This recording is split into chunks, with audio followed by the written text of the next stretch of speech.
What's good, YouTube? This video is going to be about 5 things that run a good man off, or 5 things that make a man fall out of love with you. It's kind of a part 2 of the video I just did, the video I released right before this. I had 10 on that list, but the video would have been 30 minutes long if I did 10. So I did 5 and this is another 5.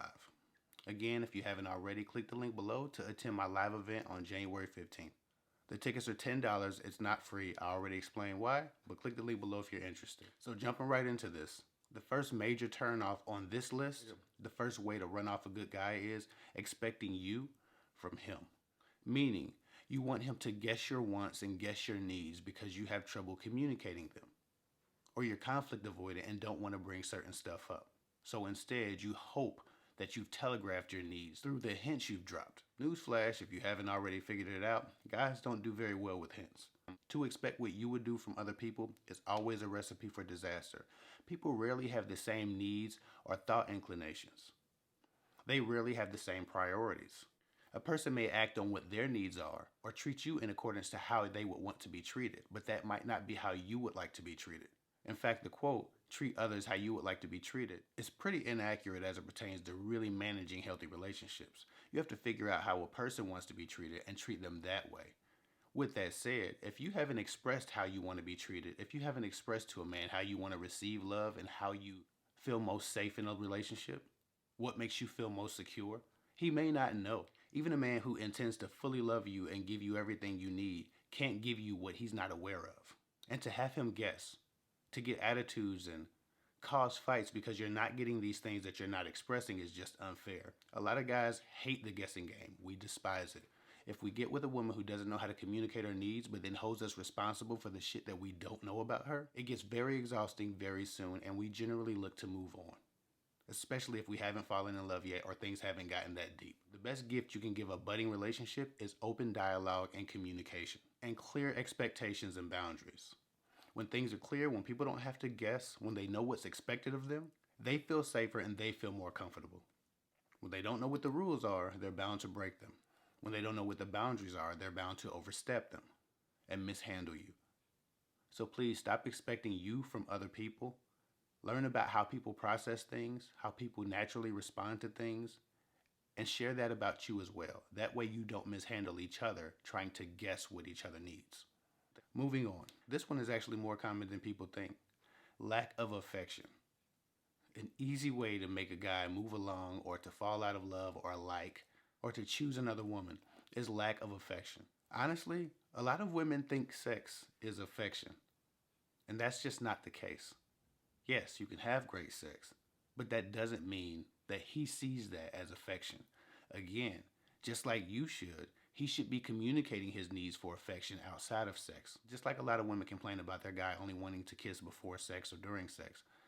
Guys have certain needs of their own. At an individual level, every person needs something different. Some men are looking for the soft touch of a woman.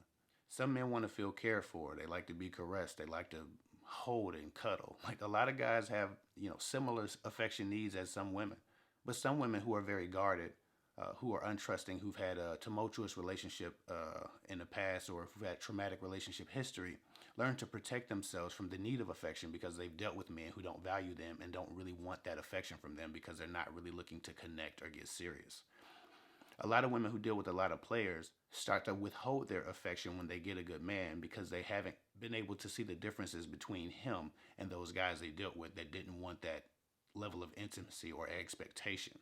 If you get used to guys getting up and leaving your home after you do the deed, refusing to kiss you, hold your hand, cuddle you, hold you without the benefit of sex, then you start to retract at the idea of just sitting on the couch holding your man's hand or rubbing his back or just being soft with him. One of the first things that guarded women usually put away is that softness, is that nature to nurture a man through physical touch, outside of laying down, of course. If you're guarded, be careful not to become unaffectionate in the way that you deal with guys just because you don't want to be vulnerable to hurt. Whether or not you're affectionate, a disappointment is going to hurt either way. So it's best to put your best foot forward. I've heard a lot of guys say they stopped talking to a woman or the relationship started to suffer because a woman's afraid to just be her. She's afraid to be free and be affectionate and be loving and be caring. She thinks that any minute now he's going to leave or screw someone else or do something that another guy did. You have to handle each guy as an individual, and if you're guarded, be careful not to become unaffectionate, because you may be dealing with a very naturally affectionate guy, and that might leave him feeling shut out, as though you're not making progress. Single successful women, I will be addressing this in the next free video of your series. Moving on, the third thing that might run a good man off, the third way to lose a guy, or the third thing that guys hate, is making us feel like we have to compete with the other guys. A lot of women are beautiful, they're gorgeous, they're alluring, and they know it. But one of the worst things they can do is, after they get a guy, continue to act as if they care about the attention of other men. Women don't like it, and men definitely don't like it, because we're much more territorial. If a guy sees that you're still trying to get the attention of other people, if you're still making duck lips and taking backwards pictures on the internet while you're with a man, if you still have to put on a freakum dress every time you leave the house with your girls, if you still allude to the other guys that are always going to be interested in you, if you're still too friendly with guys that we know just want to sleep with you, which is every guy, if you're still trying to maintain all of those frivolous and accessory connections, we're going to be irritated. It can make us walk away from you because we don't want to compete for something that is already ours. Again, these examples are about decent men, good men. I'm not even referring to the shitty men that a lot of y'all talk to. Comment section be full of, well, men do this, men do that. Well, you're dating the wrong men. We're talking about real men over here.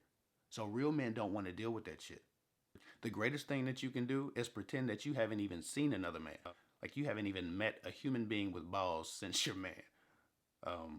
Guys just don't want to feel like other guys have the access to you. We're measuring and gauging the access that you give other guys constantly. We want you to be the most beautiful and the most unapproachable woman in the room. You need to be mean. You need to have an attitude. That's what makes us feel good when we know we've committed to you. And that's one of the ways we receive your commitment back to us, is that you become completely unapproachable to other guys.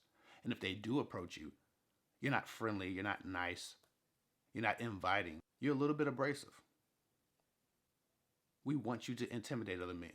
Even so, I know that's not everybody's nature. Some people are really nice, but just make sure that you don't give anybody the idea that they could potentially talk to you.